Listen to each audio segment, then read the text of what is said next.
Las últimas declaraciones de Diego Armando Maradona lo colocan en el olvido para el puesto vacante de director técnico que existe en Argentina. Sampaoli se despidió de la albiceleste y ahora buscan un entrenador apto para llevar al equipo de nuevo a los primeros planos. Sin embargo, el nombre del exfutbolista no está en el listado.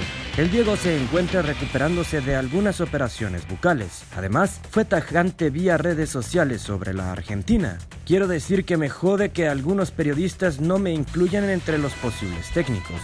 Mientras me operaban escuchaba al chavo Fox, por ejemplo, y ni siquiera me nombró entre los posibles candidatos. Yo me acuerdo de sus comienzos cuando yo todavía jugaba y pareciera que ahora él ya no me conociera. Maradona también lamenta que no lo tengan en cuenta en los rotativos argentinos, que sí hablan de otros extécnicos, lanzando un dardo al periodismo deportivo del país. Pero eso sí, dejando claro que por la selección da la vida.